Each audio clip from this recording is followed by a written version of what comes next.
to this beat.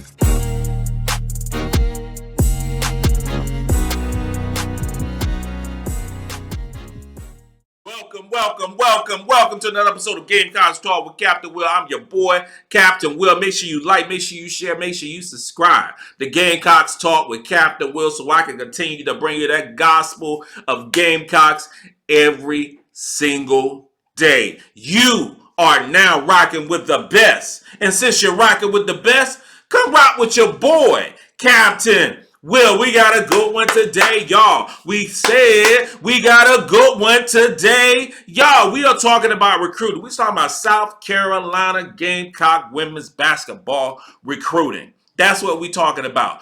It is Wednesday. It is September 13th. It is Wine O'Clock Wednesday. So in honor of Wine O'Clock Wednesday, I could say Wino Wednesday, but we're gonna say Wine O'Clock Wednesday. So drinking my Moscato, got my Washington Commanders wine glass, sipping on Moscato, and it's a beautiful day. It's a beautiful day to be alive. And if you woke up on this side of the dirt, you better celebrate, y'all. You better celebrate. Life is too short. Life is too short to be complaining about some stupid mess. Let's talk some women's basketball, okay? Women's basketball. And I'm going to start, if we're going to talk about South Carolina Gamecock recruiting, I'm going to start with two people who did official visits over the weekend. And it wasn't at South Carolina. It wasn't at South Carolina. But these are two players that South Carolina has been recruiting hard. One in particular, we've been recruiting very hard. And I'm talking about Sarah Strong, the number one ranked recruit in the country in the class of 2024, 6'2" forward from North Carolina. And Kate Koval, 6'4" post player from New York, currently ranked the 5th in the country. Both of those players did official visits to LSU Tigers. They did official visits. Kim Mulkey rolled out the red carpet. They had the horse in the carriage. They had the TikToks and the Instagrams and they don't do Facebook because Facebook is for old people like your boy. But they did everything they can during this official visit, and they should. If and this is big for South Carolina because they got two targets that we have not had for official visits yet. But in 2 months, the early signing period begins for women's basketball in 2 months. So when I saw this, first thing I think like, okay, all right, they're going to LSU. They're going to LSU for the official visit. They're going to say everything they can say. They're going to do all they can do. But it's early September. As long as I don't get an Instagram post, as long as I don't get a Twitter comment or mention or whatever saying that they actually committed to the Gamecocks, then I'm fine. Because that means that South Carolina is still in the running for both of these players. And I believe that both of these players will do an official visit with South Carolina before they make their commitments known. We all know what happened with Anissa Morrow. We all know what happened with that. Visited LSU, supposed to visit South Carolina, canceled the visit a day before, supposed to make the official visit, committed to LSU. We all know that happened with her, right? Well, that didn't happen with these two ladies. It shows me they like LSU, but they also like a lot of other teams. I mean, they're like South Carolina is in the running for both of these players, and Sarah Strong, who I said before that I believe will be a LSU Tiger. I still kind of believe that she's going to be a LSU Tiger. But with the official visit happening so soon, I think that South Carolina has enough time for us to roll out the red carpet, for us to do everything that we can do to bring these players to South Carolina and to join the class with Maddie McDaniel. I haven't heard anything in reference to an official visit for Joyce Edwards. She's been to South Carolina so many times over the course of many years. But I want her to come to South Carolina for the official visit so we can like tailor the visit all around her. Make her feel like she is who she is. And then you're talking about the number one, number two player in the country. Much like Sarah Strong when she comes in. I want both of them. I'm greedy. I want both of them. I want Sarah Strong. I want Joyce Edwards. I want Kennedy Smith. I want Koval. Because the pecking order. Here's the pecking order, right? And some people have their own pecking order. My pecking order might be a little different than your pecking order. You tell me who y'all want, and we'll see how it matches. Okay? So my pecking order for this off season for 2024 is number one, continue to get the if not the best point guard, one of the top 3 point guards in the country. We check that box. We got Maddie McDaniel. So she coming in because I want a top level point guard every single year coming to South Carolina. And we are continuing to do that. Maddie McDaniel. Malaysia for a while. It was Talasia Cooper. Then she transferred out. Raven Johnson. Zaya Cook. The list goes on and on. You know, continue to have a top ranked point guard coming to South Carolina so they can learn their first year. They can learn behind the upperclassmen and then get pushed up to either the backup or starting or push off to the off guard position. So many different ways to get play in time for the South Carolina, but it starts with having talent at the point guard position. That's my first thing. Second one is a post player. I want a top ranked post player, and I'm talking about a 4 or 5 position every single year. It is a must. We have to do it. Matter of fact, I want 2 of them. I want 2 top ranked post players every single year. So in saying that, I want to be greedy and say I want Joyce Edwards. I want to say that I want a Sarah Strong. Or I want a Kate Koval or a Dale Tack. I want any of these 4 players. 2 out of the 4. That's what I want.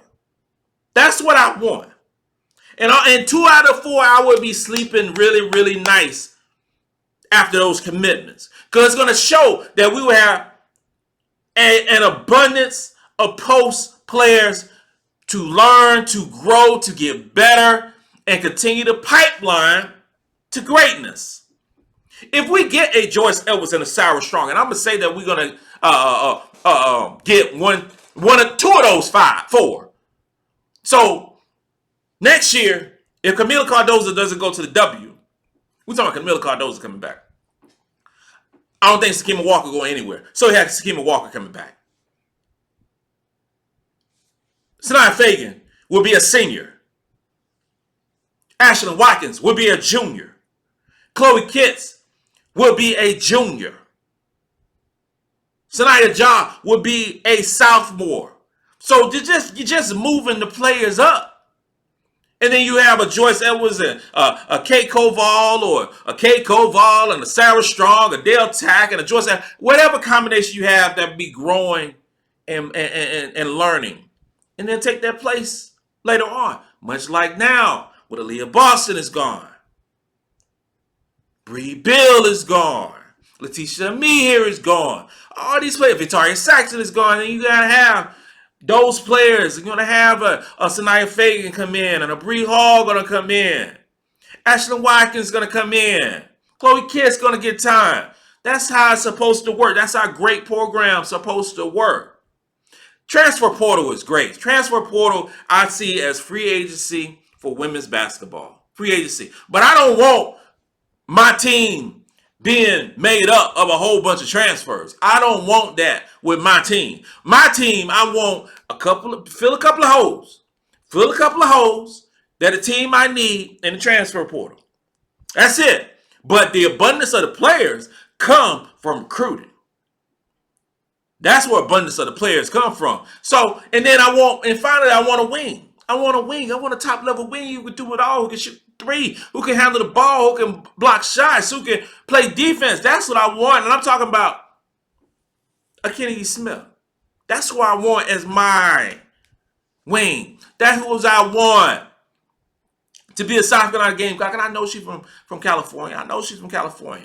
But that's what I want. And I can have who I want, right? I can say who I want. This is my wish list. Who I want. She still has South Carolina in her top 5. Sarah Strong had South Carolina in her top 5. Kate Koval had South Carolina in her top 5. Adele Tack. Everybody I mentioned. Joyce Edwards. Everybody got in their top 5. So until some of these players start signing, I'm going to say that they're going to be South Carolina Gamecocks until I prove different. And I know some of these players are going to go to a bunch of other schools because I heard rumors about Koval possibly going to UConn. I mean, it's a whole lot of schools out there. Whole lot of schools out there. But the school is South Carolina.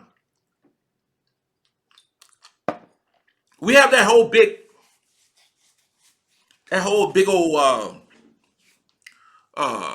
game in Notre Dame, November 6th, and then there's some rumors that a 6'6" center from that area is interested in being a South Carolina Gamecock. And will this